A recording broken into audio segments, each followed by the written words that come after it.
The 80-20 rule always applies. Only 20% of what you do contributes to 80% of results. So rather than resist temptation, just eliminate it. And that means you have to put your entire life on airplane mode. So Parkinson's law, it's a research-backed fact that when you have work to do, it will expand to the amount of time that you have to do it in. Want to be happy? Build a life, not just a business. So today, let's learn how you can be more productive. Also, if you want to know what Dan Locke, Marie Forleo, Mel Robbins, and others have to say about building unstoppable confidence, check out my 254 free program. The link is in the description below. After you practice martial art, you develop this natural self-confidence. Not cockiness, but you develop this natural self-confidence. Because being a really, really good listener is one of the most underrated secrets to success. You might want to get honest with yourself. Like, instead of doing this, I want to be a millionaire, I want to do this. Do you really? Because you can make it happen. You actually can. Look at all the idiots that are making money. You can make money.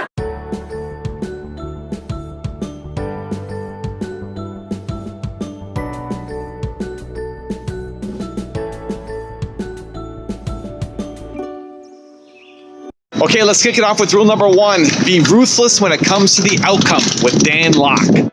When usually people are distracted and they say, well, I can't stay focused, what they really mean is they're getting a lot of stuff done, and but they're not so sure if they are actually doing things that actually produce any results. Does that make a difference? So the key number 1 to extreme productivity is you need to be absolutely ruthless when it comes to the outcome. What is it you're trying to do? What is it you're trying to create? What's the outcome that you want? Instead of just getting busy, because I believe busyness is also a form of laziness. That is not, just because you're busy, it doesn't mean you're productive.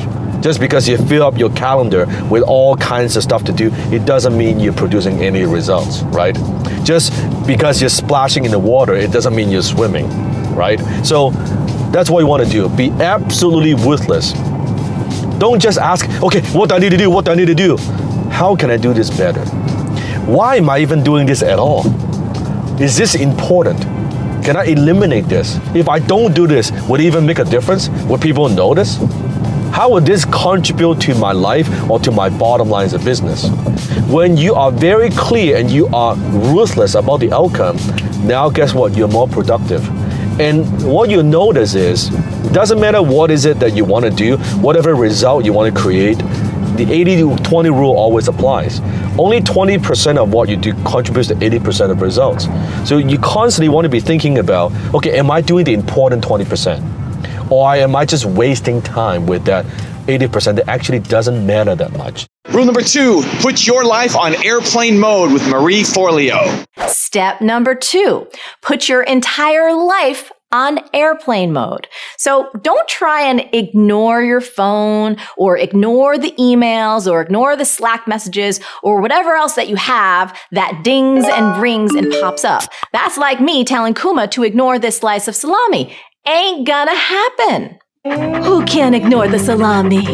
Who can ignore the salami? So rather than resist temptation, just eliminate it. And that means you have to put your entire life on airplane mode.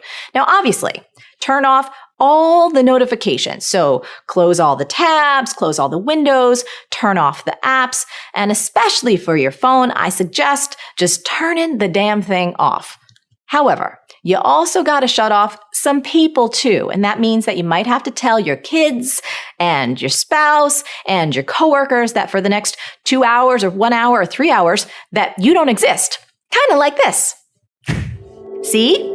Nobody here. Rule number 3, use Parkinson's law with Mel Robbins. Where do you find that shift of like, I need to get off of this because I'll be spending time with like my fiance or with my family.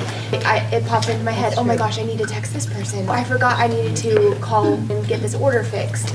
How do you find that shift to just say, you know what, I'm spending time with my family and I'll do it tomorrow, but not like in a procrastinating? It's an excellent question. I think if you're present to whether or not you're kind of in the zone of time where it's cool to be fluid, you're kind of with the family, you're also sort of present on your phone, that's cool. If you've decided that because my kids are starting to complain, or my fiance is starting to complain, that I'm always like this, then you got to honor that if you're going to say, I'm putting down the phone between 7 and 9 o'clock tonight, and I'm actually just going to be present with you, you've got to honor it. So what I will do is I'll just jot a note to myself. So instead of picking up the phone, I'll just jot a note down. You've had the experience, right, where you got to be in a meeting at the school, or you have to catch a plane, or you've got a doctor's appointment. And have you ever noticed that when you've got an anchor like that, your whole day condenses and you're more productive because you've got this deadline? And that's called Parkinson's law. So Parkinson's law, it's a research-backed fact that when you have work to do, it will expand to the amount of time that you have to do it in. So if you have 20 minutes to make a call, how long will it take you? If you have 2 weeks to make it, how long will it take you? 2 weeks. Correct. So if you, every day, no phone in your room, you set that one priority that matters to you. If you got time to kind of inch it forward just a little bit, great. You've already made progress. You're done for the day. Then you look at your phone. You also set a quitting time right then and there. The majority of days you'll honor it. And that quitting time means, for me, it means I'm not on my phone. And everybody that works for me knows if there's an emergency or if we have to do something, they'll call me. So that helps a lot. Rule number 4, only do 5 things a day with Gabby Bernstein. Many of us have issues with productivity. Maybe we are overly productive, but we're feeling burnt out all the time, or we're not productive at all because we don't know where to start. I found personally, being in business for myself for the last 20 years, that I have been a little overly productive. I almost did too much, and I was constantly multitasking and making things happen and just moving so fast that ultimately I really burnt out. And I started feeling brain fog. I was feeling disoriented. I couldn't focus. I was feeling like, even though I for so many years was priding myself on the fact that I could get so much done at one time, I actually don't think I was being nearly as productive as I could have been. So I hit a bottom recently with this productivity overload, and I realized that I had to change my patterns. I had to change my ways. I was then blessed. I said a prayer. I said, I need some help with my brain fog, and I need some help with my productivity issue. And I, that day, got an email from the Dr. Oz show asking me to come on and do a segment with this lovely author and Dr. Mike Dow. And me and Mike had been in touch for many years, just because he had been an author. We were published by the same publishers. And Mike had written a book about brain fog. So that day, I'm like, thank you, universe. You're giving me exactly what I need.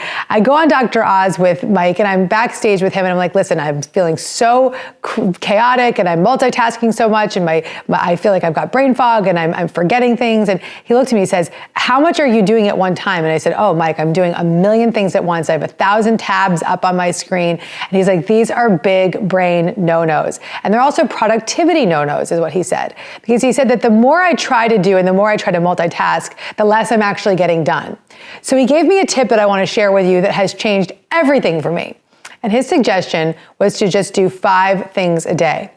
To make a list of the 5 most important things that I need to do that day, and not do number 2 until I've completed number 1. And then once I complete number 1, move on to number 2, then on to number 3. And if I don't get through all 5 in one day, I'll just pick up the 5th the next day, or wherever I left off, I'll pick up the next day. And to really stick to that list and not move back and forth and not try to make a million other things added onto that list, and just be really committed to that 5-task list.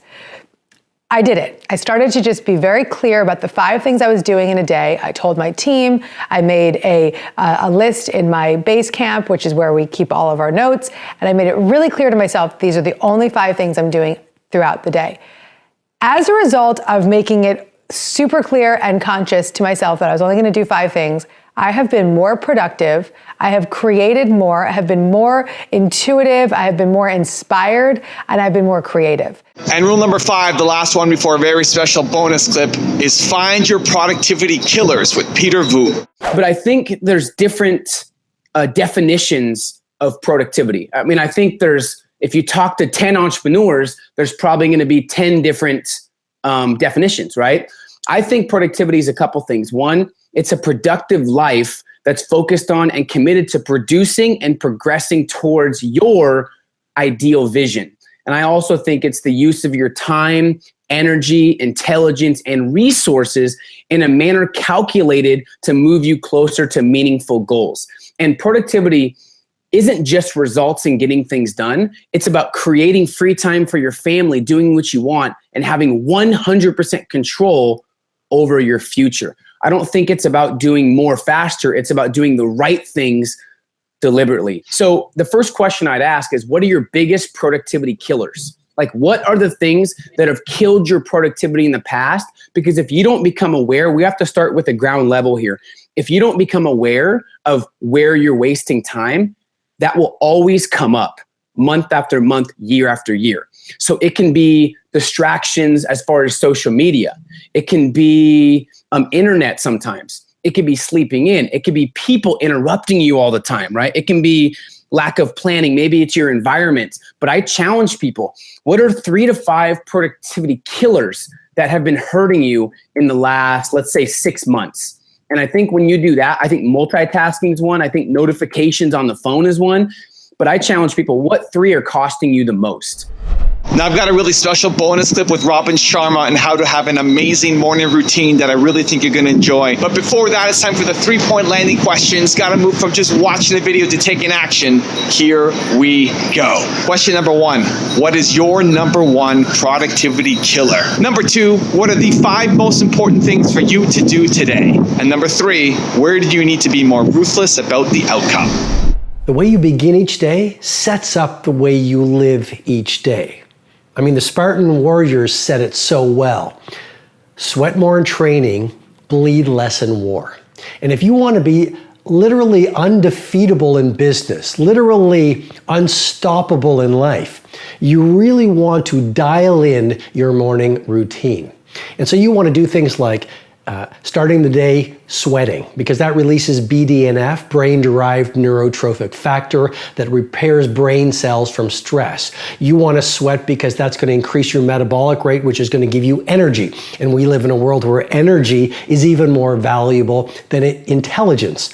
You want to, in your morning routine, take the time to write in a journal so you actually can detect your values, reconnect with your goals each day, get to know yourself even more, because awareness is the beginning of transformation. And you want to get your morning routine right so you take some time at the front end of your day to learn. Because as you learn more, you know you're going to achieve more. And as you understand better, you can achieve larger.